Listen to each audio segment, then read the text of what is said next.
Hi, I'm Mal from the Money Study, bringing you another episode of our Take 10 Challenge, and we're already up to number 40. This one's all about dividends and franking credits. Fairly technical type of topic today, but it's not absolutely necessary you understand everything about today's session, but it is ideal if you can pick up, see if you can understand the benefits of why dividends and franking credits can be beneficial to you. There's my disclaimer, facts and figures, information only, it is not advice. Okay, so we buy some shares perhaps, and let's say we've bought some shares in Commonwealth Bank or something similar, and every so often Commonwealth Bank, they make a profit. Well, they make a profit quite often. When they make a profit, they literally then have to pay tax on their profit. So they make a profit, they pay their tax, and then what's left over, they then give it out as a dividend, to the shareholders. So you own some shares, therefore when the Commonwealth Bank makes a profit, some of that money is given to you on a regular basis as part of the profit, and that's the benefit of owning the share. Not only can the share price go up, but also you're getting some income from those shares as well.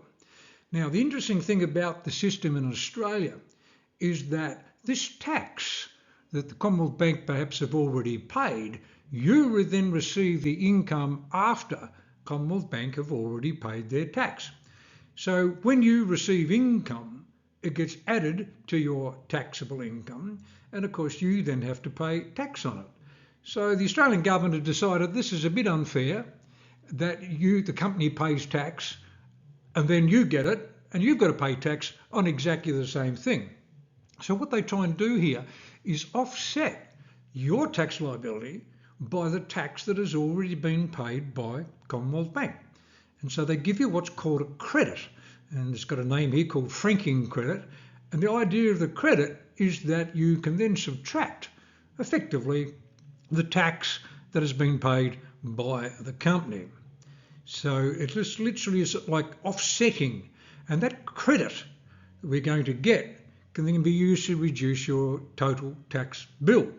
So it literally means depending on what other tax you have to pay, it can actually help you reduce taxes, or it can literally just mean you're not paying as much tax as you would had you just received this income from, say, your term deposit or some other investment, and so it goes on.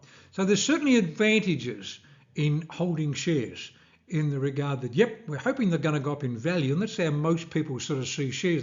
They concentrate on, has the share price gone up?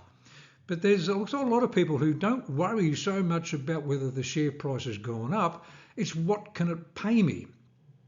And therefore it's a good income generator.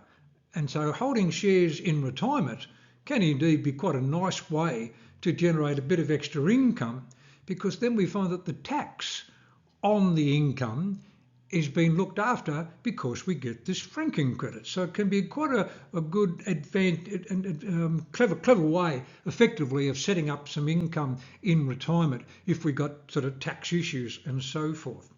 And this franking credit is effectively, so when you come to do your taxes, it automatically uploads these days with your dividends and your franking credits. And so it's not a complicated situation. It sounds all complicated. And so initially you might want to have an accountant or so to set you all up to make sure it's all done. But the way things are now getting uploaded to MyGov, it's becoming simpler and simpler and simpler to do our tax returns, even if we do have some of these complicated things like franking credits involved. But to give you a bit of an idea here, here's a chart, and what you can see there is the different tax brackets. So from the right-hand side, we've got someone who is, doesn't have much taxable income. So this could be a retiree. This could be a retiree, just got their super money and don't have any taxable income whatsoever. Or it could be a younger person who's just starting out and just working and only earning 10 to 15,000 a year or something like that. In which case their taxable income is underneath that 18,200 threshold, which we talked about before, and don't pay any tax. And on the left-hand side, we're going across to where the people on a 45 cents the dollar tax bracket there. So these are people who are paying a lot more tax. So how are these people being impacted on the scenario? Well, it comes down to, with this franking credit, it's all based upon what tax the company had to pay. Now, generally speaking, the tax on a company ran about 30 cents in the dollar. So if we look at the situation there, what we're saying is that this person, we'll start on the right-hand side, they're getting a dividend.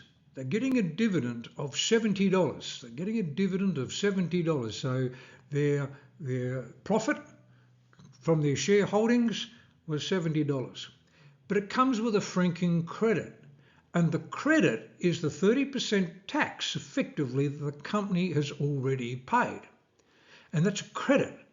And because this person on the right-hand side here is not paying any tax, he's now got a credit of 30% of the value of that dividend. Effectively, the franking credit actually becomes a tax refund. And so this person, and even though the dividend was only $70 as such, because he's getting the franking credit as well, then of course this person's actually getting a total grossed up value there of $100. So they're getting $100, and basically no tax payable because the tax has already been paid by the company. So you can start to see, the benefit here, that we're actually getting more than what we're entitled to. And of course, this was the issue with the Labor government a few elections ago. They wanted to get rid of the scenario where someone who wasn't paying tax could actually access the franking credit. But you can imagine how difficult this was to explain. And it was so easy for the opposition at the time to say this is just a retirement tax because it's going to affect all these retirees. Well, quite frankly, a lot of the retirees, it's only the rich ones that had big portfolios in share portfolios and so forth, where this was even impacting. And I think it was just a bit of a con job, to be quite frank. Anyway, we won't get too political, but you can see from a retiree's point of view, this can be a very, very effective way of getting more money for really doing nothing. The problem I see it is really that the country is missing out. If you want to look from this moral point of view to a degree, in the regard that if the Commonwealth Bank paid their tax on it, but then you've claimed that tax back, didn't the country just miss out on the tax somewhere along the line? You've benefited. The company's no worse off because they paid their tax, but if you've got some of it back to reduce your taxes or get it back as a refund, didn't the country miss out on the tax in the first place? So look, to me it's a little bit, I can understand why Labor wanted to get rid of it, but of course it's a very difficult thing to explain, and it didn't get very far, and of course they lost the election because of it. In the next tax bracket up, this person is effectively getting taxed at 19%, but because of the offset, then they basically still get that a slight refund. It's the difference between their tax at 19% and the company tax of 30%, effectively getting like this 11% of a refund added on top of their dividend there. So you can see there the total is their $19 from the offset, effectively being added to their dividend. So when you get along to the 32.5 cents of the dollar tax bracket, so this is for people who are earning between 45,000 and 120 currently. Now, of course, when the stage 3 tax cuts come in July 1 of 2024, then this 32.5 tax bracket is going to become, in theory, 30 cents in the dollar. And of course, that 19 cents in the dollar tax bracket, the one next to it on the right-hand side, that's going to become 16.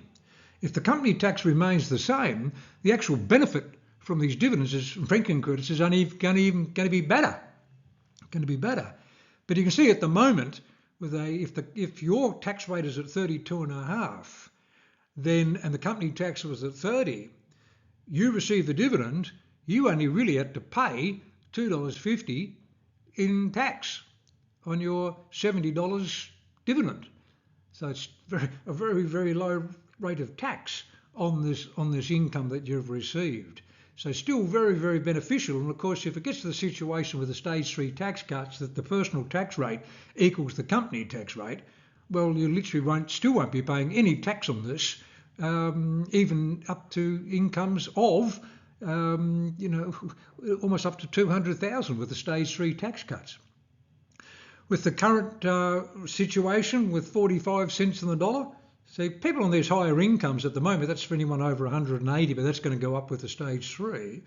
You can see there that they like this scenario where they're literally only paying $15 worth of tax on this dividend, where normally on any other income they'd be paying 45 cents on the dollar on it, plus Medicare.